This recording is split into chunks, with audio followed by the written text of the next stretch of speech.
So 2020, though, was not a winning season for you. No, sir. No. Take us through all the good times. No, take us through how basically 2020, what happened to your business, how you dealt with that, and how that, I mean, to me, like I've known you for 15 plus years, seen you evolve, do the man up after like 7 or 8 years you wrote that book. But the 2020 to now has just been, watching you and your evolution, getting comfortable in your own skin, the growth of your social media and the influence that you have on people has been even time compressed into a greater evolution. But it started with 2020 and it's sucking. It did. And typically when things suck, when you have an experience of contraction, there's a expansion somewhere on the horizon. Yeah. Sometimes that contraction seems like it's lasting forever.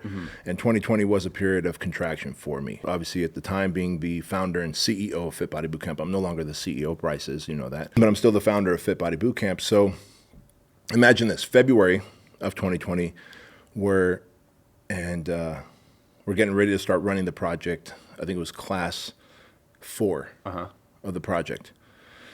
And come March, we're running class 4 of the project, and it was March, 13, 14, 15.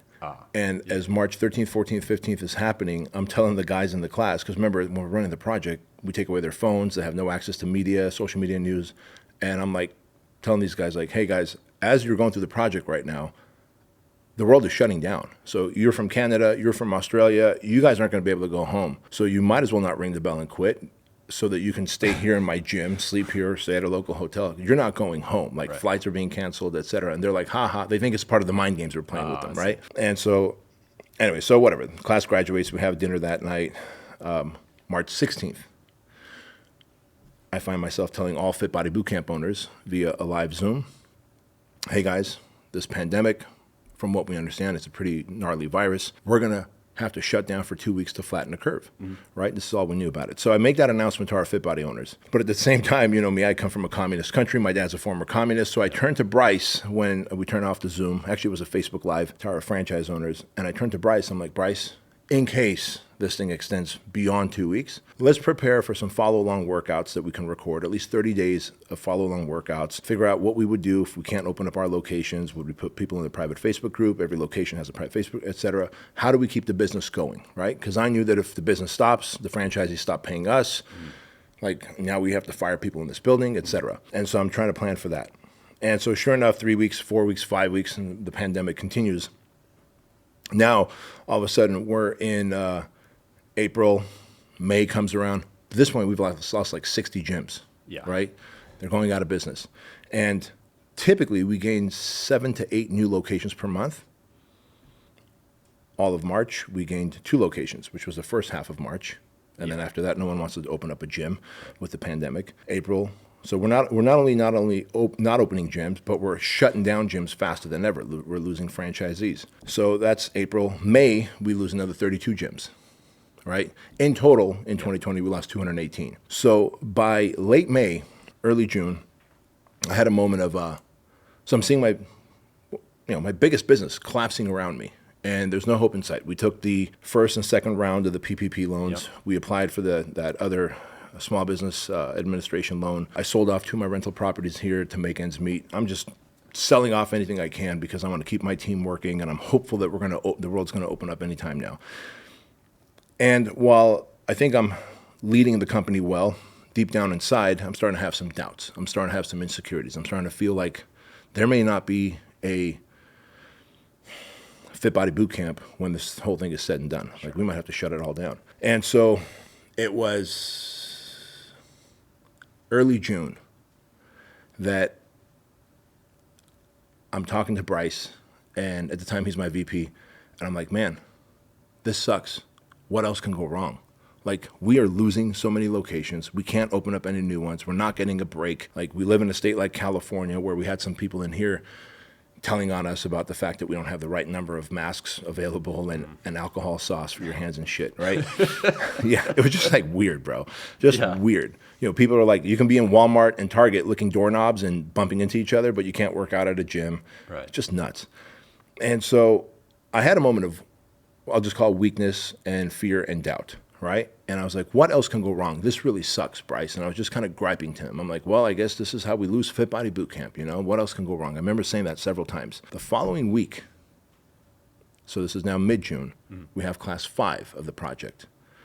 And so, and you know, the project is 75 hours long. Hour number 36 of the project, Rick Spoon dies. One of our candidates die. So not only now at this point have I lost nearly 80-something franchise locations, and we haven't brought on any new locations. We're hemorrhaging money. I'm selling off assets and properties and emptying out bank accounts to keep the business afloat. We're trying to figure out what we can do with TrueLean to keep that machine going, how I can get coaching clients. But by asking the universe, by having a moment of weakness, having fear, doubt, and uncertainty, and then putting it out there into the universe, what else can go wrong? The universe answered me and said, here's what else can go wrong, tough guy, right? And we had a death. And all of a sudden in that moment, I'm like, man, I am willing to lose every single Fit Body Bootcamp location if this man can come back to life right now. And so there's a big lesson there in resilience, in self-talk, in putting things out into the ethers of the universe, right? Like, or God or whoever. Yeah. But there's someone, a higher power, a collective consciousness listening to us. And the moment you have that moment of weakness, like I did, and you ask yourself what else can go wrong because you feel like a victim, you feel sorry for yourself, the universe answered, man. And it was unfortunate that this man had to die. And we later found out through the autopsy that he had an enlarged heart coming into the project. And so, you know, but that led to a wrongful death lawsuit, which ultimately ended up, wrongful death lawsuit ended up going away once the autopsy results showed what it showed. There was no negligence on our part. But you could imagine how much more stress that added to the year of 2020, right? Yeah. Which is something that none of us want. And so it wasn't until like October of 2020 where we sold one location. Right? And Bryce and I are like, someone gave us $45,000 for a franchise location. I remember calling the guy and going, are you sure you're like, are you certain you want a Fit Body Bootcamp location? He goes, yeah, I know the world will go back to normal and I want to take advantage of these opportunities of, you know, rent and TI because no one had any work. So he got a contractor to offer him a smoking deal. The location that he found offered him some like 9 months of free rent, you know, and they were going to cover the TI, the tenant improvement. And so I was like, you know, and that guy actually gave me hope. In talking to him, I was like, what am I doing right now? All right, so everything has been falling apart around me. But if I could just put out the offer of Fit Body Bootcamp again, there's locations, there's contractors, like the best deals out there are available now. But it wasn't until late October, man, where the tide started to turn for us. And that was the longest several months of my life. Man, so you know, what you wrote down, or I took this either from your interview with Sean Ryan or your interview about the project. Or from one of your emails, actually. And it says, here's what I do now during tough times. I become more disciplined. I create even more structure. I create even more intensity. I focus on things I enjoy. I serve others. But how do you do that when everything is against you? That takes preparation ahead of time. So you can't prepare for battle once the bullets start flying, right? I've got a lot of Navy SEAL friends and military friends who they practice so that when they go into battle, they say you don't rise to your highest occasion, you fall to the lowest level of training. And so you and I, I've always said it, you know, through your book, The Perfect Day Formula, were the first one to give me structure, and I realized I can actually have a morning routine that sets me up to win the day. And so through years of doing that, I was able to kind of pull up from that and draw from that. Like, all right, this is where I have to become even more militarized and more militant about my morning routine, about my structure, about my discipline, outmarket everybody. So the truth is you can't plan or you can't do it once you're in the midst of the poop hitting the fan. You have to have that plan and the structure in place years earlier where it's habitual for you. So where it's like, it's kind of like you need to have your bank line as a credit when things are good. Right. So that when it goes bad, because nobody's going to give you money when things are going bad. Right, exactly. So what's the importance of having like outlets? Like you know, another thing, you already had the outlet of training and you were starting to get into jiu-jitsu. How important was that for you? Huge. Because the other outlet that I went towards during the early part of the pandemic, so probably April, May, was, you know me, I would drink one or two cocktails here and there. A drinker. Yeah, I was not a drinker, but all of a sudden I found myself drinking one cocktail a night. That led to 2 or 3 a night. And I realized like, oh, I see. I'm starting to slide into very bad coping habits, right? And it's all coping, how you cope with things. Sure. So I was like, wait a minute, how would I coach myself? Well, double up your workouts. Have 2 workouts a day. Stop drinking and have 2 workouts a day. And start taking on a new discipline that's going to challenge you, jiu-jitsu, right? Start doing the things that you've thought about doing but you haven't done. So I started one-wheeling, right? Andrew had a one-wheel. Yeah. I started one-wheeling, which is like a skateboard that's got a motorized wheel in the middle. So you know what those are? Those are circuit breakers of the doom loop. Oh, tell me about that. So the doom loop is when you do a bad habit, it makes you feel bad. You know, you get tired, you're guilty, you just go, I'm going to go back and do it again. And so you're in a doom loop, and it's hard. The more you do it, it's harder to get out of it. Yeah. The only way to get out of a doom loop is you have to have a circuit breaker. So the circuit breaker is generally better planning and preparation. Like if you're your doom loop is that you're always hitting the snooze button. How do you get out of that? Well, you get to bed on time the night before by better planning and preparation. Right. And it's the same with, okay, you interrupt the drinking with 2 workouts a day. Yeah. And that's the circuit breaker. Because otherwise you're just in this loop. And people go through 40 years, 50 years of being in the doom loop and destroy their lives. Yeah. And so that's kind of where I was in terms of I was in a doom loop. I didn't know that vernacular specifically, but I was in that doom loop, but I just listened to my instincts. Like, how would I coach myself? Yeah. And I think you've talked about this before on our Empire show back in the day about having outside eyes on yourself. Like, it's easy to go, like I coach people, how would I coach myself? Well, stop the one bad habit and add another good habit. Yeah. And to me, it was do the thing you're already good at and enjoy doing, which is working out. So work out a second time in the evening instead of having a couple cocktails in the evening. Right. During that same time, I added in a workout, especially with family members. Yeah. So now you've got accountability through family, right? You got your family waiting for you to go to the gym instead of having a couple of cocktails and then watching TV and hoping, because tomorrow you're going to war again. Yeah. Like, there was no way about it. We were having 2 level 10 meetings a day, bro, where we normally have 1 L10 meeting. L10 meeting is from EOS. Yeah.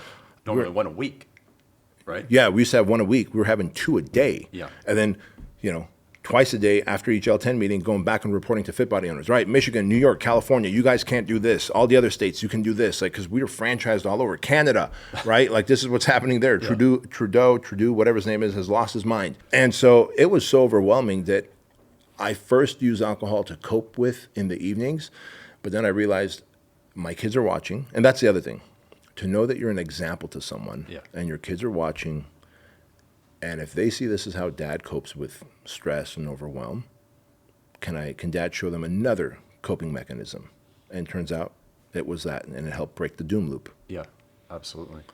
So how does someone that's out there in the muck right now turn that suffering into a superpower like what you have done? Unbelievable. Set yourself on fire in the absolute best way. Yeah. How do they do that? Well, so suffering is a given. Joseph Campbell says that all of life is suffering with brief moments of bliss. Is that from that hero's? Yeah. What is it? The hero's journey? The Power of Myth. The Power of Myth. Yeah, and he was the guy that created the hero's journey. Yeah.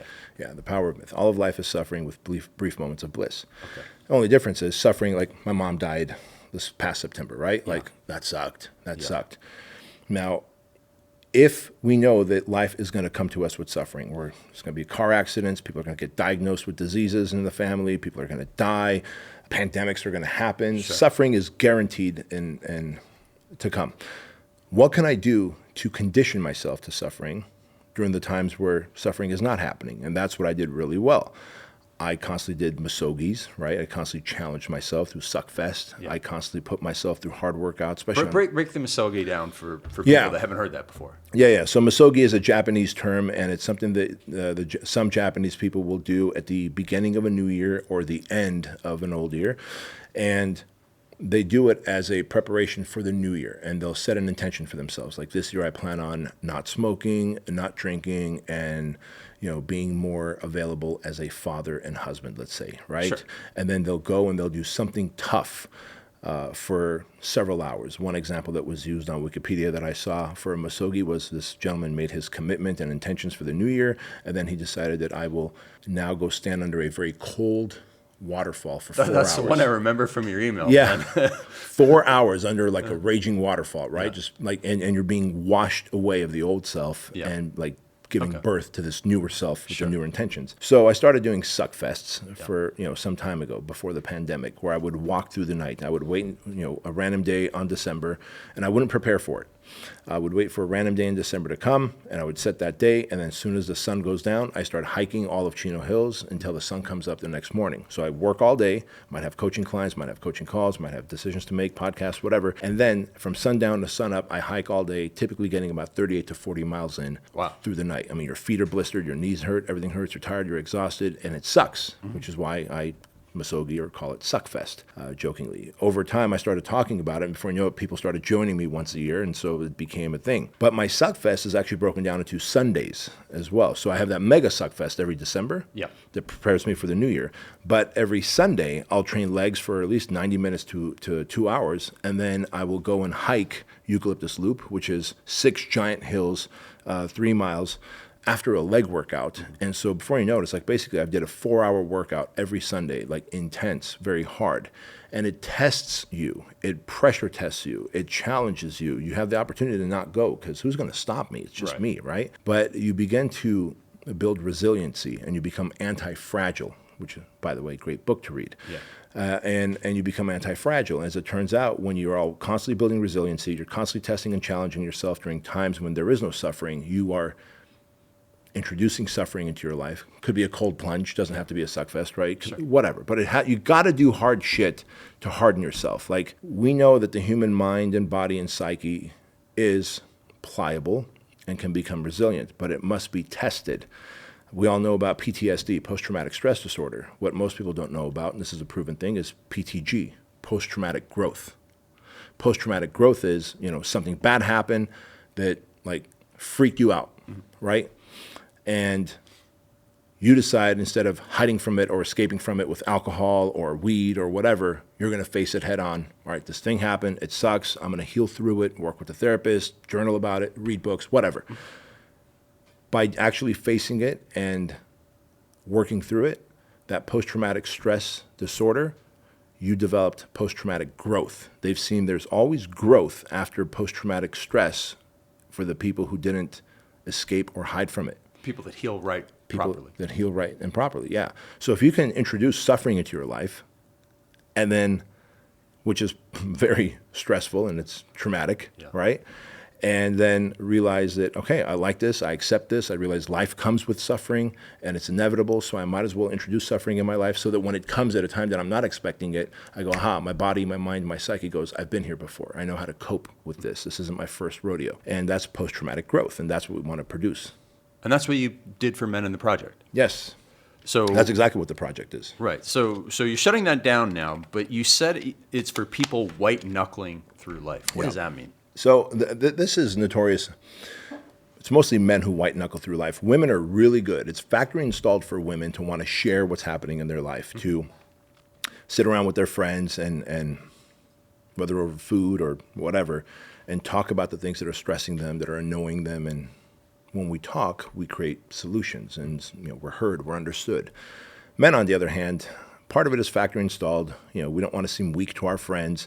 Part of it is also societal and conditional, that we've been conditioned, like, hey, stiff upper lip, men don't cry, right? Well, actually, some men should cry. And it is okay to show vulnerability.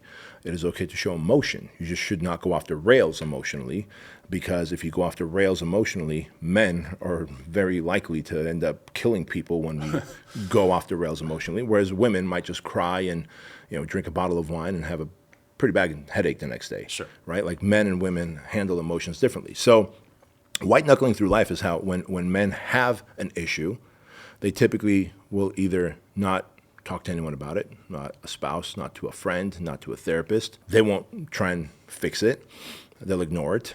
It's easy for us to suffer in silence. Yeah, suffer in silence. And before you know it, it stacks. It stacks. It stacks. And you're constantly thinking about it, processing through it in your head, but unable. Like, the thing that got you there is not going to get you out of it. So you need external help, but you can't, because, hey, keep a stiff upper lip. Grown men don't, they don't show weakness, and it's also factor installed in us. So we white knuckle through life, like we're just constantly, like, just barely holding on. Kevin, my therapist, said it well. He says most men are one checkbox away from going off the deep end. Like, there's like some checkbox, like, okay, are you having a hard life? Yeah. Did your wife leave you? Yeah.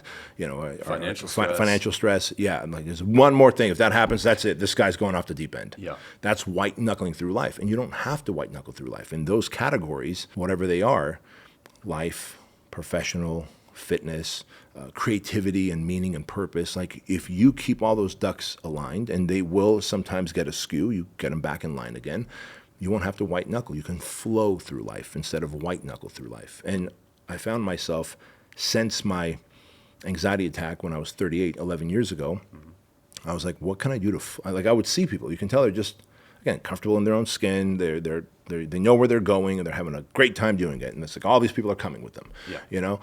It's like, I want to be like that. And so I found myself doing everything I can to start flowing through life. And this is it. Like I was telling Di the other day, after my workouts, I walk at Ayala Park across the street from my gym. You know, the sun obviously doesn't cooperate with me. So in a perfect world, I'd take off my shirt and the sun would rotate around me as I'm walking, right? But I'm walking, and so the sun's only on one side, and then when I turn, then it's on the other side. But so I'm like, you know what's great, Di? When I walk now, I don't walk on the sidewalk. I go on the soccer fields. I go, I zigzag. She goes, what do you mean? I go, I'm the crazy guy with the shirt off. I'm like crazy older guy. I zigzag because I'm so comfortable in my skin. I don't care. There's kids playing soccer. I zigzag. She goes, why? I go, so I can perfectly rotisserie my body. And I use the word rotisserie, like a rotisserie chicken, right? She's laughing. She goes, you are just so comfortable now. Like you're just in flow. And I am. I just rotisserie and people just nod at me because I'm that guy. And when I was younger, I would look at them and nod at them like, there's that old guy doing that thing. But I'm that old Jack guy who's just comfortable in his own skin, and I zigzag so that I can rotisserie my body perfectly and get a nice little tan while I'm walking. But do you feel like now that you're comfortable in your own skin, you're actually more helpful to other people? Yeah, because I'm not trying to hold it all together by white knuckling. So I'm like, hey, I actually have a lot of energy and time and resources. How can I help you, friend? Right? Versus like, I'm too busy barely getting by. There's a term. I'm trying to erase my check boxes over here. Yeah, bro. Like there's a term, like, you know, I did a whole podcast on this about a year ago. You know, you ask someone, hey man, how's it going? They go, hanging in there. Hanging in there. Let's just break that down. So I picture a cliff with maybe some roots hanging off that cliff, and they somehow slipped off that cliff. Like life is the straight edge. They slipped off the cliff and they're hanging in there. You should not be hanging in there through life. Right. You should be flowing through life, introducing adversity and suffering on your timeline, knowing that when the Creator also gives you adversity and suffering, you've been down that road before, you'll handle it, and then this too shall pass, and there comes a winning season again. And that's what you help the men in the project with. Yeah. One of the other things that you said, I think it was on Sean's show, was that you help them overcome toxic cognitions that hold them back. Yeah. So I've never heard that phrase used that way. So what is it, and how do you help a man or a woman through it? Mm-hmm. Yeah. Men and women can have toxic cognitions. It's a term that Kevin Downing, my therapist, taught me. Toxic cognition is a false belief that you have about yourself. So a false narrative that you might have about yourself. So let's say, I'll give you a great one that's actually true. Growing up Armenian and growing up here in the United States after escaping the Soviet Union, especially the first few years, we were eating a lot of fried bread. It was just cheap to buy and easy to do. And so my mom would fry egg, douse the bread with eggs, and then she'd slap it in flour, because as though there wasn't enough flour already in the bread. I know, it's crazy. And then she'd like fry it in like vegetable oil. It wasn't even like butter, so it was like the worst oil, right? And then that would be breakfast or lunch or possibly dinner for that day. And so it's easy for young Bedros to get fat. And so as I got fatter, my mom then and my dad they would grab my love handle, bro. I'm talking 9, 10-year-old Bedros, right? They would grab me by that meat on my love handle, and in Armenian, my mom would go, what is this? What is this? Why are you so fat? Yeah, I didn't know, obviously, that what I'm eating is making me fat. They were just like, you're just always been jumpy. Like, what is this? You have to do something about this. But they never said, like, manage your macros, or let's put you on exercise, or whatever. Don't eat what I make for you. Right, or don't eat what I make for you, exactly, right? And so I didn't know, and so I grew up. My toxic cognition was, I've always been fat, and I'm always going to be fat, right? And therefore, I'm never going to be athletic. You look at a lot of my 6-week challenges that I've been doing since that day that you went off at that one person in our mastermind, which is what led me to the... What, to take your deadline in half? Yeah. Yeah, okay. You know that's what led to my 6-week Right, because I challenges. said, I think it was Vince. I don't know who it was, but it was But someone I said to somebody, cut your deadline in half. And then you were running the marathon at that time. You're like, oh, yeah, that's a good idea for a bodybuilder. Like, instead of training for 12 weeks, I'll just train for 6 weeks. Yeah. First week in Converse. Exactly. Oh, that was horrible. Yeah. But that's why I started. Most of my challenges are physical. Right. You know, some of them are guitar lessons, chess, whatever, right? But most of my challenges are physical because I'm still trying to break through that toxic cognition, which was I'm a fat, clumsy, not athletic kid, which is untrue. Right. Which is untrue. Like, we are very pliable. You can be whatever you want. And so toxic cognitions are when you've told yourself a story so many times that I can never be on time. Whatever. I'm not good with remembering names, Yeah. right? Or maybe you were, we've seen this happen to the project. They were physically beaten by gangs, or they were sexually abused or physically abused. And so they believe they're not lovable, they're not worthy, they're trash, they can be thrown away. We hear this often at the project from men. And so imagine how much of a glass ceiling they produce in their life, right? When you don't feel lovable, worthy, no one wants to hear you. And so you kind of hide in the shadows of life. And then you do horrible shit to align with that identity that I'm just an unlovable piece of shit person. So then they start gambling, they have infidelity, pornography addictions, etc., because they want to align. So first something happens, something traumatic typically, and that traumatic thing creates a false identity, a story. That story that you keep telling yourself or others keep telling you about you creates a false identity. And then you go through life looking for evidence to reinforce that identity. See, Craig looked at me that way. I bet he's looking at me like I'm a fat sausage. It's like, no, Craig's just like in his own thoughts. Right. But because I might process that way. And then I'm like, oh, geez, Craig doesn't respect me, which is not true. But I'm looking for evidence to reinforce this false story that I've told myself. That's a toxic cognition. And the moment we can break through that, we can start rewriting a new story and then create a new identity. So I got a good friend, and every time he's out of a relationship, he says, my demons are coming back. My demons are coming back. And that means womanizing or, massage parlors, whatever. And he's about to get out of a relationship right now, and he's saying that, and I'm like, but they don't have to come back, man. Right. They don't have to. If you were talking to that guy, how would you help him off the cliff of this? Because it's almost like he's just inviting them back. Yeah. Well, he is, because it's familiar to him. Yeah. It's familiar to him. And that's when we don't heal through something, we go, my demons are coming back. Basically, I'm itching to do something bad because it's so familiar to me. There's a comfort in that, which is why some women will go from one bad relationship to the next, to the next, to the next, because daddy beat me. Right. And touch me inappropriately, right? And so you're like, what are you doing? You just got to have a bad relationship, and now you're with another bad person. I guess I just make bad decisions. Well, you keep saying that, you're going to keep making bad decisions. So that guy who's like, my demons are coming back, we need to figure out the root cause of the demons. And so during the toxic cognition exercise, it's a journaling exercise we do at the project. Okay. We start, and it's like all of the project is distilled down to those 4 hours of the toxic cognitions. It takes about 4 hours to do. Yeah. Because it's a long journaling exercise. And we do it in the middle of the night. That's the only time we get rid of all the junior instructors.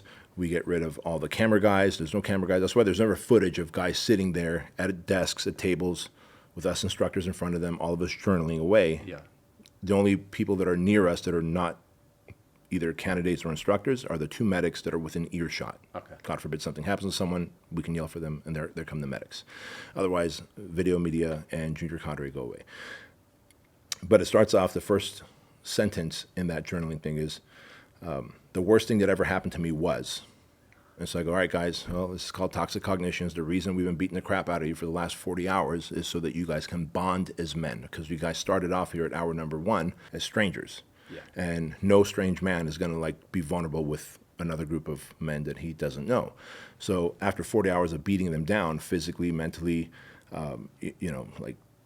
even depriving them of food, etc., forcing them to work together, call each other brother, help each other along with the logs and the tires that they have to carry, and drag the rucksacks, etc. I love when strangers start bonding and looking out after each other, and they start becoming a team, and then they look at us instructors as the opposition, right? Huh. Like, that's what I want. Yeah. I'm like, all right, boom. And the term flipping the switch, Steve and I would go like, that guy flipped the switch, that guy flipped the switch. Like, they've bonded, and now they see us as the enemy. which is what we want. Right. And so by hour number 40, when toxic cognitions come, they're all brothers, they're all bonded, they've helped each other out, they've snot on one another, they've pissed themselves, all of it, because we didn't let them go to the bathroom, so they just piss in the pit while they're crawling, right? And now it's like, dude, my walls are down. I'll talk about whatever. And so now I'm like, hey, guys, I'm going to walk you through my journal, and then you're going to do one sentence at a time. So the worst thing that ever happened to me was, and then I tell them mine. When I was a boy in Armenia, between the ages of 4 and 6, I was molested by 2 older boys. That's the worst thing that happened to me. All right, guys, go ahead and write down what happened to you. And I literally tell them, like, write down a sentence or 2 or 3, no more than that, and then put your pen down. When your pen is down, everyone's pens are down, we can move on to the next question. Go, okay, so worst thing that ever happened to me was, next question is, because of that, this is how it shows up in my life, right? So I don't feel lovable, I feel broken, I feel shame, I feel rage, I feel like I have a dark secret that I have to hide. So everything that happened to me as a kid, I openly talked to these men about it. We just recently finished class 19. Yeah. So 19 times I've poured my guts out in front of these men so that they can do theirs. Then that goes to, here's how it shows up in my life and my relationships, right? So here's how it showed up for me, da-da-da. But we eventually get to the final questions, which is, but what superpowers have I gained from it? It's like, oh, Bedros, you've gained superpowers? Yeah, guys, let me tell you. My superpowers are compassion, empathy, and understanding for men. That we have it tough, that we are somewhat disposable, like humanity sees men as disposable. That's just how it is. That we are supposed to keep a stiff upper lip and, white knuckle through life. And so, but I've realized after healing through this, that this was not something I should be embarrassed about or should have shame about. I didn't seek out getting molested. These older boys took advantage of a very sacred thing, which is when young boys look up to the older boys in the community, they look up to their dads, or look up to their older brothers. It's a rite of passage. Mm-hmm. It's factory installed in us, which is why we always want to do what the big boys are doing. Yeah. Those boys should have protected me, not taken advantage of me. And so, but because of that, after healing and working with the therapist guys, I realized I have a place in my heart of compassion, empathy, and understanding for men that have suffered. And it's because of that I've been able to create the project and the Squire program. And they're like, whoa, shit. Telling them for the first time, that now, if you go and do the work and heal through whatever your worst experience in life was, you'll be able to fill out what your superpower was. And sometimes it clicks. They're like, oh, dude, I do have superpowers that I've developed from this. And they'll start writing it down. What they don't know is, once everyone's filled out the 2 pages of that journal, like, all right, who wants to be the brave soul and read it read it out loud? Just walk us through that. Because I also know this is something they've kept secret. They've never talked about. The spouse doesn't know. The parents don't know. The best friend doesn't know. They've walked with this burden. This is also the only evolution, toxic cognitions. So we have 19 evolutions during the 75 hours. Ice bath, truck pull, rucksacks, whatever. Pugil stick fighting. Of the 19 evolutions, this is the only evolutions that has, the guys are sitting at a desk shoulder to shoulder. Every 2 guys, there's a box of Kleenex. It's the only evolution where we have Kleenex, and every Kleenex gets used up because for the, one brave soul will raise his hand and he'll look around and I go, don't tell me the story, just read it as you wrote it, because I know they're about to break down, so it's easier to read it than try and retell it. And they read it, and they're falling apart, and they're saying those words for the first time, that when I was a little boy, I was molested by these 2 older boys, and it made me feel this way, and it showed up this way in my relationships, and I felt, broken. I felt worthless. I felt this. I felt shame, rage, confusion, whatever it is.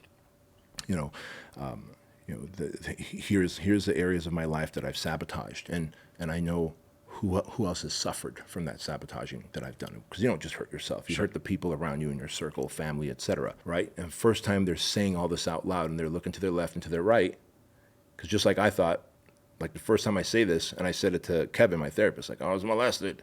And then I broke down crying. I thought for sure he was going to be like, oh, gross, dude. You're gross. That's what we think people are going to say. So they're looking around as they're crying and they're reading this, and they see like their homies are like tearing up and offering them a Kleenex. Because what we think people are going to feel of us or think of us when we share our toxic cognitions, really they're like, dude, I'm so sorry. So then once that guy, whoever it was, let's say it's the 4th guy from the left, like, all right, hey, buddy, your turn. Now I just go to his left, and then we do a full circle. Everyone talks about it for the first time, and it's like this burden was released and lifted off their shoulders. Snot and tears everywhere, including the instructors. But that is the core of the project, is 4 hours. We beat them up for 40 hours to get those 40 hours of the bonding so that we can go through that 4-hour journey of toxic cognitions. And then the rest of the project on the other side of toxic cognitions is actually fun for them. We start getting out of character, like the things you see on social media where Steve's an asshole to everybody and everyone's a jerk to them. By this point, the guys that have quit have already long quit. Yeah. On the other side of hour number 44, 45, we're still hard on them, but we start breaking character. Yeah. We start fist bumping them when they do something right, when they have a win. And they're like, oh shit, these guys respect me. They love me. They don't judge me for my toxic cognition. But we went our whole life hiding that secret, carrying that burden. When you explained it to Sean Ryan on that podcast, like you had told me about the whole thing with Kevin, like you went through the 4 weeks and got rid of the anxiety, and then he's like, okay, great, and like anything else you want to say, and then you briefly mentioned it, but you went into more detail in that, and Kevin asked this one question where just because of the way he asked it, I'm like, now there's a couple of people in my lives and in my coaching clients I see, like, I just need to ask this question. And he said, have you healed from this? Mm-hmm. And clearly every single person in the project had not healed from that. And I hadn't healed. If you remember what I told Kevin was, I go, yeah, Kevin, what happened to that little boy, I've dealt with. Yeah. And he goes, and I'm standing at his doorway ready to leave, right? Because I just finished what I thought was my last session with him. So I signed my credit card slip. Yeah. And the way he cornered me for your audience to the way he wasn't trying to corner me, but he was just like, hey, we worked through your anxiety, because I went there because I was having anxiety problems, right? And I had that panic attack. He goes, we worked through your anxiety, but do you have any other issues you need to talk about, Bedros? And I was like, oh, everything's fine, Kevin. Like, I'm rocking and rolling. Thank you. You've helped me deal with my anxiety. He goes, what about parents? There's always parent issues that everyone deals with. I go, look, man, I come from a communist family. My dad was a member of the Communist Party. He was heavy-handed, but he beat me here and there. But no big deal, man. No harm, no foul. I go, plus what happened to me as a kid in Armenia was even worse than the beatings my dad gave me. Oh, yeah, that's right. That was the nugget that I threw out. Yeah. And when he goes, what happened? And I just fell apart and started crying. Then when he asked me, he started kind of, well, were you beat up? No. Were you sexually abused? Yes, I was. Was it by a babysitter? No. Was it by men or boys? Yes, it was. And I was able to throw out, I was molested by 2 older boys, like over and over again, right? Until we left Armenia. When he asked, have you healed from this? My answer was, yes, I've dealt with everything that happened to that little boy instead of me. Yeah. So he stopped me. He goes, can you say that I've healed? I've healed? And I started crying again. And so he, kind of comforts me, gives me a Kleenex. He goes, just sit down for a moment. Because I'm always his last patient of the day. Because I would leave from work and I'd go there. So he had time. He goes, can you sit down for a moment? He goes, by not even being able to say that I've healed, by saying what happened to that little boy I've dealt with, he goes, that's called disassociation. You're disassociating from what happened, like it didn't happen to you, it happened to someone else. He goes, that's the first step in developing multiple personality disorder. I was like, holy shit. I go, what do I need to do, Kevin? He goes, let's start working through it if you're open to it. Huh. And the next 15 months, wow, I spent on his couch working through all that. And what I thought was this big mountain on my timeline of life that my friend Craig can't see, my team can't see, because everyone's going to think I'm broken, I'm gross, I'm not worthy. It was just a speed bump. It's just a speed bump on our timeline of life. Yeah. But we make it into a mountain, and then we go, no one look at this. So all the people who cannot go to the project, now you're not doing it anymore, and women who were never able to go, so they hear this and they go, how can I get the same benefits from the project and removing the toxic cognitions? Like, how do you tell somebody to go and do that? Well, remember, I didn't go through the project. Like I call myself candidate 0. Yeah. I'm like first candidate, right? Yeah. My project lasted 5 years instead of 75 hours. And I'm not saying like we heal these guys in 75 hours. We expose a lot of things in 75 hours. We give them a lot of tools in those 75 hours. We create accountability by them building a brotherhood in those 75 hours. And then during the final hour of the project, hour number 75, there's something called the next 90 days. Okay. Where with each one of these guys, I go, hey, what would be great if you did it over the next 90 days? If you cut out these people, or if you cut out alcohol, you started jujitsu, if you work with a therapist, each one gets kind of prescribed there after, because I've got to know them.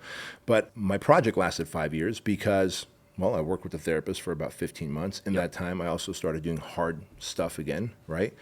Putting myself through physical challenges and started journaling. Started to say no to a lot of things, because that's another thing that men do. Hey, women do this too, by the way. We take on a lot of shit as distractions, right? Fill up our plate with stuff, because the fuller my plate is, the less I have to face my reality and what happened, my demons, right? There's a mutual friend that we have, I won't mention her name. She's a great entrepreneur.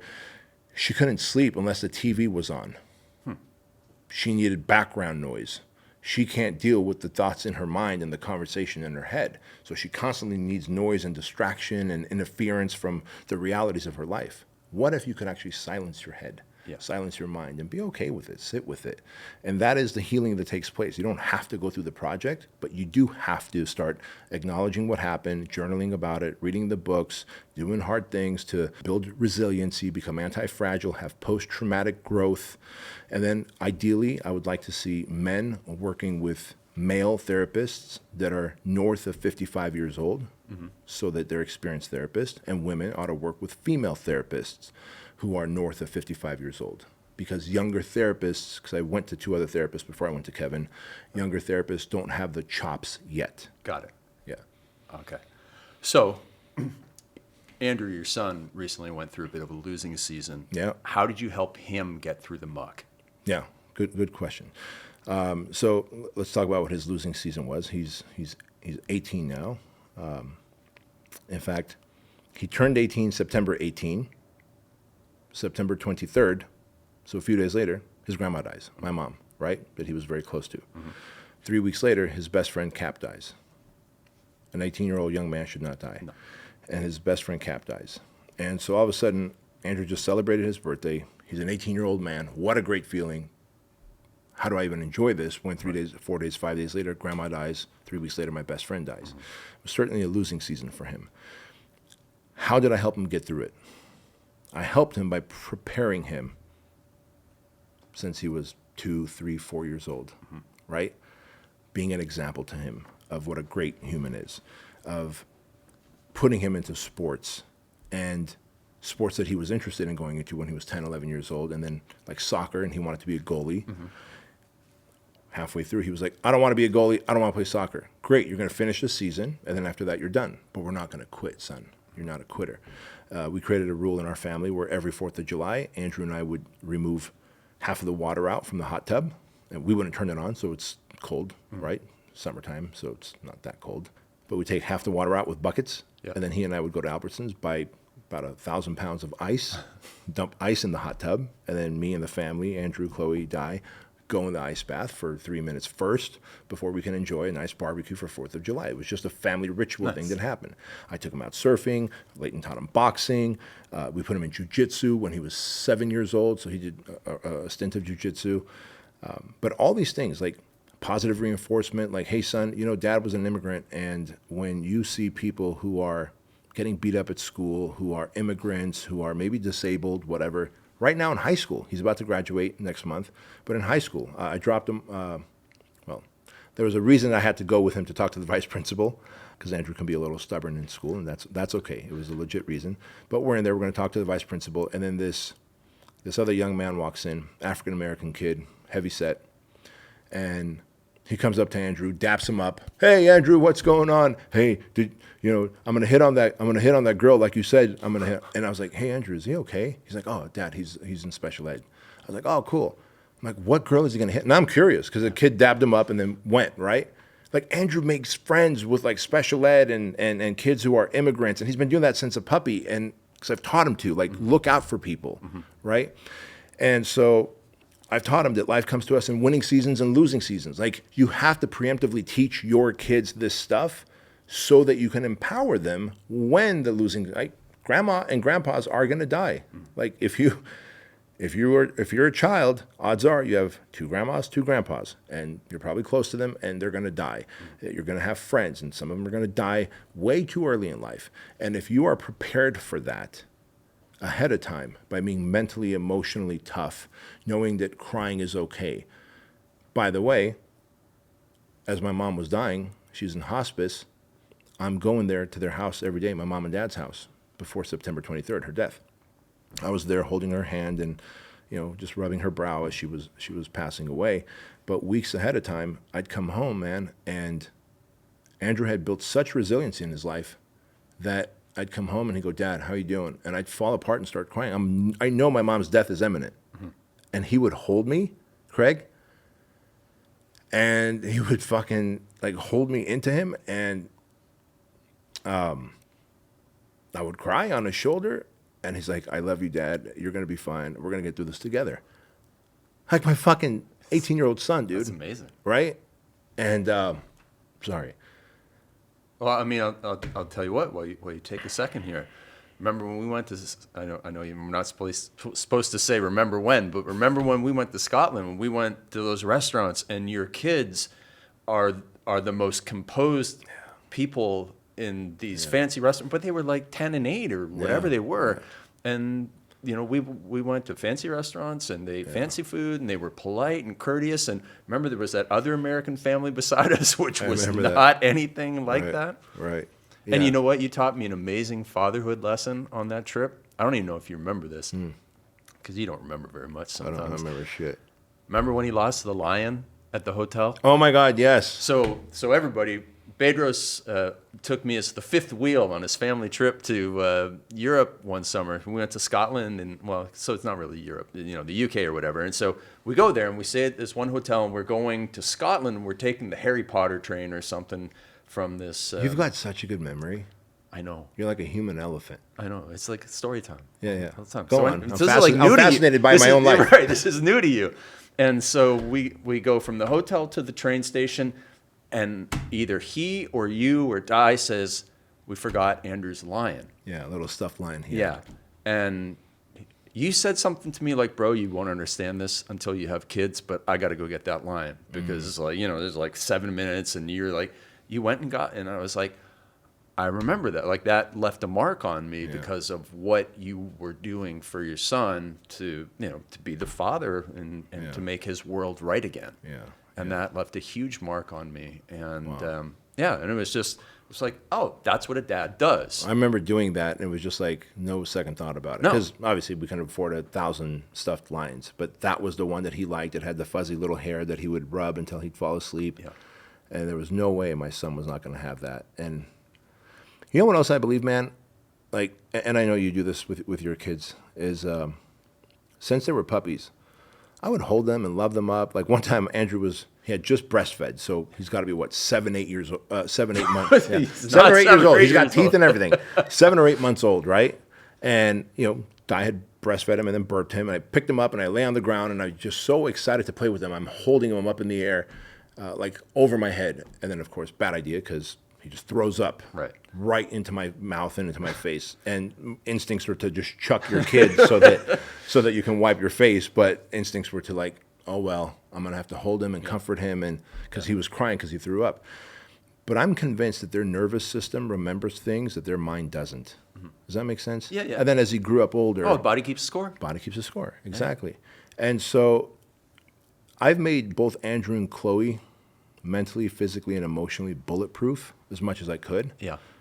Well before the disasters were going to hit, knowing that those disasters were inevitable. Also knowing that no one empowered me that way. Uh-huh. And so when I lost my grandma, I was a mess. No one talked to me about it. No one explained what loss is. No one explained that, hey, now they're free of pain, And so, but the fact that I would come home, man, every day after seeing my mom deteriorating, and some days, and I'm talking like me and Andrew would drive to the gym. He goes, hey, Dad, how'd it go? Oh, man, good.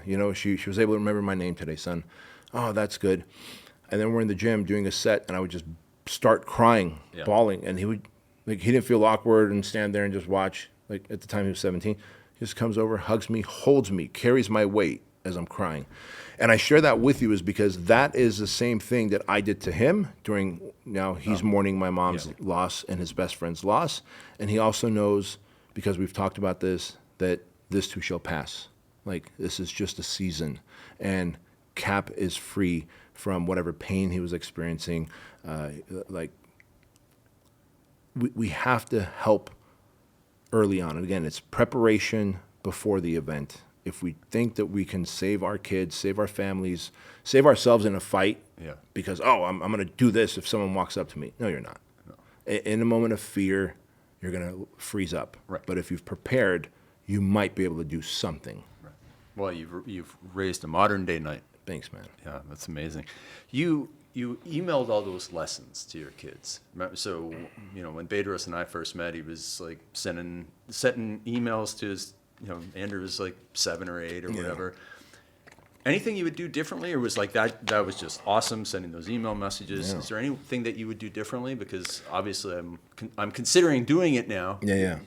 There's a way to document life that's a little bit, with iPhones and everything, you're documenting everything these days compared to, back then. Well, so Andrew was born in 2005. Chloe was born in 2007. Yeah. iPhone comes out in 2007. Yeah. I get one. Yeah. And so all of a sudden, like by 2008, I'm realizing there's a lot of media. And Di's trying to create scrapbooks and stuff. Yeah. But like between her iPhone, and my iPhone, there's videos and pictures. Yeah. And it's like, what? There's not enough scrapbooks we can create. So I was like, you know what? I'm going to start just sending them pictures from my phone. Every flight that I'm on, that's how it started. Okay. So I created an email address for both of them. Yeah. Right? Obviously, they were puppies. They couldn't do that. One was 2 years old. One was 4 years old. I created email addresses for them, and I just started to, hey, Andrew, this is us, whatever. I'm taking you out to surf. We're at the beach, and you're just like on your belly on the surfboard. Man, you were giggling the whole time, blah, blah, blah. The water was cold, and you were like afraid to go in, but you did it anyway. So I would send a picture and write a little caption. I guess it was like my own version of Instagram back then, specifically for him. And then with Chloe. And so sometimes it was just like letters I would write them. Other times it was, hey, here's a video clip of something funny you did or whatever. Or I'm proud of you for this one thing that you did and how you handled this situation. And when I gave them their emails, access to their emails when Andrew was 14 and Chloe was 12, they were just like, holy shit, Dad. What's funny is... Well, how many messages were in there? Hundreds? Hundreds. Yeah, okay. Hundreds. And what's funny is like, once they come of that age of like 5, 6, 7 years old, they start remembering things and they tell you like, oh, when that happened, here's what I was thinking, like, on that Jungle Cruise, I really thought that was a hippo. Okay. And I'm like, you thought, you weren't afraid of the hippo because I think you knew that it was real. He goes, no, I remember that. I really thought it was a hippo. I just wasn't afraid because you and Mom were with me. I was like, oh, okay, because I can't fight off a hippo, son. Right. Yeah. But it's cool to get their perspective on it. But yeah, all those things are also, again, reinforce the love and whatever. And when he was 16 years old, he had some problems at school. He got into a little fight in school, and he started the fight in defense of his honor. Nevertheless, He started the fight, and he got kicked out of school for a period of time. I don't know if I told you that. And he had a little moment of hardship, and he had to lean on all those lessons. Like, you made your bed. Now you're going to have to live in it this summer and go to continuation school, and then we're going to have to work with the superintendent of the school to get you back in. But had he not had those experiences in life to deal with hardship, he would have fallen apart knowing that he's kicked out of school. He thought it was kicked out of school for life, meaning you have to finish high school and continuation school with gangbangers and thugs. When in reality, I was like, don't you think there's somebody we can talk to? Yeah. Who? Superintendent? Sure. Let's go find him. And we showed up, and he had a pitch, and he here's all the things. I'll work with the therapist. I'll take drug and alcohol classes, because they did find a little bit of weed in his pocket on the same day. Yeah, like a vape pen that a friend gave him. But anyways, all this to tell you that he knew that he can get back into high school and that he had resources and access to ideas, because I had taught him that no was never the answer. There's another door. There's another path. Right? And internal locus of control affords you the opportunity to create the outcome that you want. External locus of control, the principal kicked me out and I could never go back. Continuation school it is. Most people operate from an external locus of control. Like, it's out of my control. Out of my control. It's in God's hands. It's in the president's hands. It's in my boss's hands. I've taught my kids, my family, the people around me that most things you can accomplish the outcome that you want by realizing it's all internal locus of control. It's in your hands. Something you can do. Something you can do. So here's the $1 million question that I've thought of, because most of the people that you and I know that are successful came from crap one way or another. Yes. Right? Yeah. And so how do parents like you make sure that your kids, our kids, we're successful. How do we make sure that they're successful? How do we give our kids a better life, but make sure they get their superpower? So that's something that I still continue to struggle with. I'm going to be honest with you, because,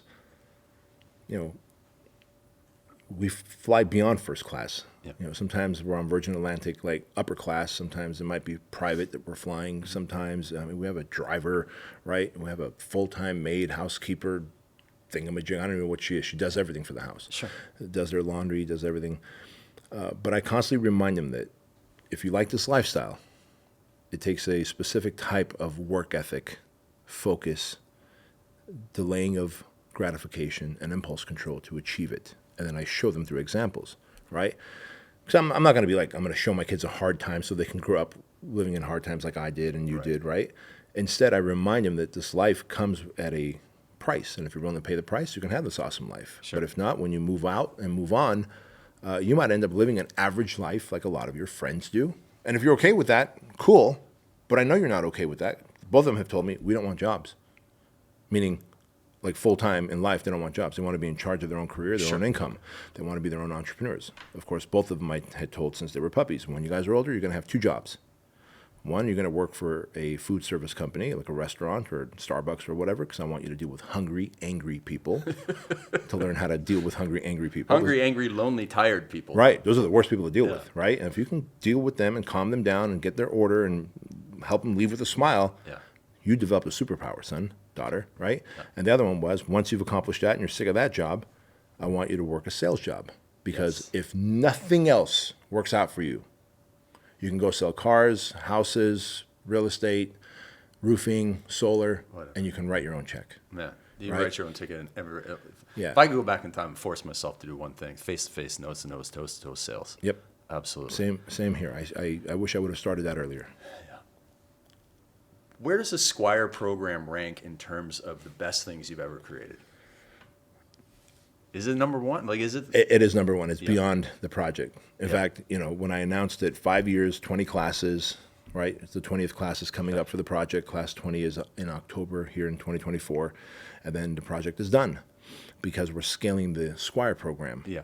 And we have now, the Squire program. So what is the Squire program? Squire program is a 15-hour experience for fathers and sons to go through. As long as the sons are between the ages of 13 and 16, it's that perfect time for them to go through. It is that rite of passage, going from a boy to a man. And the fathers, so there'll be like, let's say 40 dads and 40 sons that come together. And by the way, moms reach out to us all the time. I've got full custody of my son. Yeah. Dad is out of the picture. And we go, well, is there an uncle, grandpa? Sometimes the answer is no. It's just me and him. I go, great, no worries. I got a lot of people in my life, either former project graduates or guys that are from the military that I've coached, right? A lot of my coaching clients. Like Nick Kutsum. Yeah, Nick Koumalastos. Yeah. Great guy. Yeah. A lot of these dudes, I'll reach out to them. I'm like, hey, man, will you go through the project with this guy, this young man, and be his mentor? Yeah. And the answer is always yes. And so I always have stand-in men who will go through, but it's a rite of passage for that young man because young girls, right around 12, 13, 14 years old, they have a menstrual cycle. They start sprouting boobs. There's a very physical change that takes place in their body. And mom or someone tells them, you are now a woman. Well, in Mexico, they have your quince birthday party, which is the 15th birthday. Is like the big thing. Because you're a woman. It's like a coming out ball in Europe. What do they do for boys? I don't know. Exactly. Yeah. And so make them go play soccer. Right. Kick another goal, fucker. Right. and so when you think about it, in all of history, up until like the last maybe 200 years, but in all of history before that, the Aborigines would take their young men who were 13, 14 years old. Like the dad would recruit a couple of his best friends from the tribe, and then they would take him to the edge of the forest. And they would give that young man a knife. Before handing him a knife, they would just cut his arm a little bit and draw blood, and then send him into the forest with that knife and say, fend for yourself, protect yourself, don't get eaten. Show up tomorrow. Show up tomorrow in the morning, come on out, we'll be waiting for you right here. And when you do, you have now won a seat at the table for us to forge you into a man at the tribe, right? So there's always a rite of passage. The hero's journey is just that Joseph Campbell wrote about, right? Where you go away, you come back, you go away, you deal with your demons, you discover your higher self, and then you come back as your better self. And so young men, dads were supposed to do that. Tribes did that as default. That's all stopped. In fact, knights had squires, and it was a knight's job to mold that young squire into a knight. And that squire's job was to what? Clean the horse, clean his armor, sometimes sword fight with the knight and learn to be his practice dummy. But in that process, that knight taught him chivalry, discipline, courage, strength, honor. And so we've lost all of that. So there's nothing that happens to a young man that goes, aha, I'm now a man, like a menstrual cycle or sprouting of boobs, even though I know it's 2024 and men think they have menstrual cycles and boobs and uteruses. And so dads bring their sons for this 15-hour experience that we put them through, where it's a father and son experience, but it's also a rite of passage for these young men. And at the end of the 15 hours, towards the end, the sons are blindfolded by the dads, and they are guided through a obstacle course of razor wire, bear trap, 2x4s that have rusty nails sticking out, and they're listening to their dad taking these steps. Okay, now go under this thing. Okay, now take a big giant step. Now turn 90 degrees that way. Okay, son, you're almost there. And at the end of the obstacle course, it's like a 40-yard obstacle course, the dad takes off the blindfold, turns the son around, and he gets to see this crazy-ass obstacle course that he went through blindfolded by trusting his dad's voice. And then we remind him that as you grow older, there's another voice you're going to trust. It is your gut, your radiance. And right now, your dad knows better. He's got gray hair. He's got life experience. And he guided you through this thing, and you fared well. Over time, you'll have to develop your gut as a man to guide yourself. And if you don't develop your gut, your inner voice, your radiance, you will make a lot of bad decisions and end up in these metaphorical bear traps and razor wires, right? And they're like, they get it. And we're like, congratulations, boys. You guys are now have won a seat at the table. Over the next few years, your dad is going to continue to forge you into a capable, confident, courageous young man. And so you have those going on we're in multiple states. 4 or 5 states now, Started off in California, and then before I know it, kept sprouting. And my goal is to have one in every state. And what we found is there's a little trick we play on the dads during the Squire program. There's like a 2-hour block where we go, all right, dads, your sons are going to go with Leighton and this other instructor, and then the dads stay with me. And then I give them a little project experience. Not the hardship, but like, all right, fellas, let's talk. Like, what are the hardships that you guys are going through? What are you white-knuckling through? Like, I've probably checked off every box that you're about to say, so, don't feel like you're going to be embarrassed in front of me. So, and then for the first time, these men are like, oh, shit, I thought this was for my son. Thank you. Here's what I'm suffering with. And for the first time, they get to talk about things. And so we're actually expanding the time now for the Squire program. Since we're canceling or retiring the project, the Squire program now is going to be closer to 20 hours so that I can spend more time with the dads, so we can work with the dads, help the dads heal, as the sons also go through that rite of passage experience, all in one Squire program. That's amazing. So for anybody who's watching this and wants to know more about it, how do they get? They can go to Instagram, Squire Program, or they can just go to squireprogram.com. Okay. So as we wrap it up here, man, what advice, we've known each other for about 15 years now. You go back in time, what advice would you give to the Bedros that I first met in 2009? Well, there'd be a couple of pieces of advice. One, it would be to develop structure, morning routine, and non-negotiables much sooner. Like, I remember when I was like, Craig, you coming to the after party? And you're like, no, man, I'm going to my room. And I was like, this loser.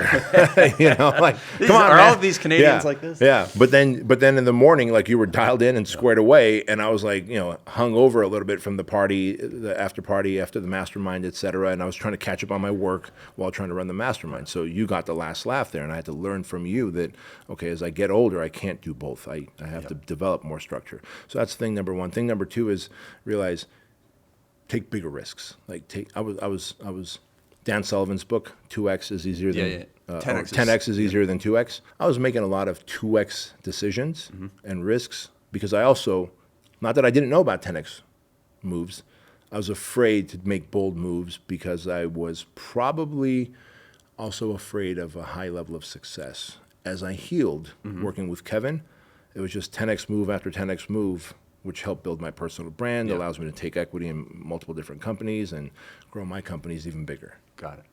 What advice would you give to 33-year-old Craigie? Oh, man. Well, you know, in hindsight, I realize I did give those advices, and you, dude, you were such a great listener. Like, I remember writing you long emails of like, hey, man, here's how you showed up when you came to our house. Do you remember the time where you left like broccoli florets like in the kitchen? Like, No, I don't, but I can imagine. Anyway, Di's See, I like, don't remember the bad parts. yeah. Di's like, what in the world? Like, why is there broccoli florets in front of the fridge? I'm like, Craig probably opened the fridge door, because then as soon as I did a little autopsy of the fridge, the bag of broccoli is open. You literally just like a cow just fucking ate your broccoli standing there, because that's probably what was on the menu, and like 4 almonds, and then like walked away. It was like florets everywhere. I would have been like, hey, Craig, like be more respectful of other people's homes, because obviously, you know, there's a wife, there's the kids, whatever. And then it would be, I think I would have leaned into asking you to quit drinking and start healing sooner. Yeah. But I hadn't gone on my journey. So this version of me, if I could go back Right. and give 33-year-old Craigie advice, it would be stop drinking and start healing sooner. But I hadn't stopped drinking. I hadn't started healing. So pot calling the kettle black doesn't work. Yeah. We did all those fitness business summit events. Yeah. Why do you so then you have some guys like Alex Zuniga who's super successful. He sat in the same presentations with the same experts on stage. What do you think stopped most of the other trainers from being as successful as him? It's all internal. It's internal resistance.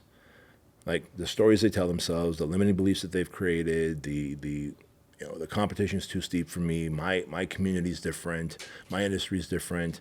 And it's all bullshit lies and stories that we say to absolve ourselves of our shortcomings. When in reality, if you just, fixed your limiting beliefs and did the work, you'd be the highest version of yourself. That's it. Like nothing would stop them, Yeah.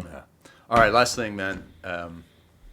50 years old, never peak. What's next for Bedros Keuilian? Well, there's 2 books coming out. Wow. Yeah, 2 books coming out, one and then the other. I can't really talk much about them other than there's 2 books coming out here in the near future. Also, what's next is the scaling of Squire program, right?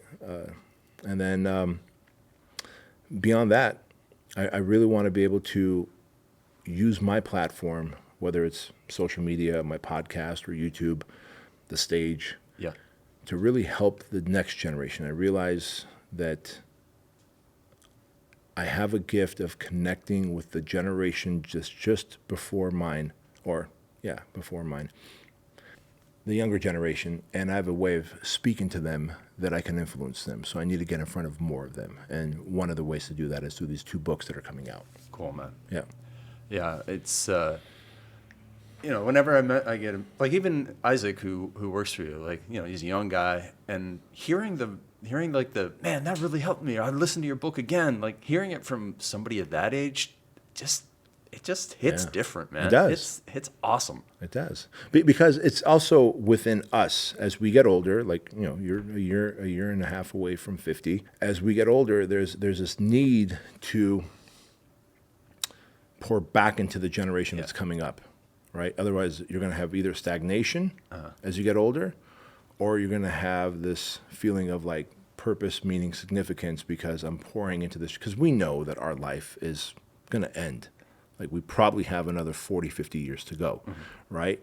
And as that feeling sets in, you go, I'm either going to have to pay it forward to the generation ahead of me. And so when you hear that from the young Isaacs like that, you're like, wow, like there's a feeling of this helped a generation. I might be able to help influence a generational move. And that's powerful. Yeah.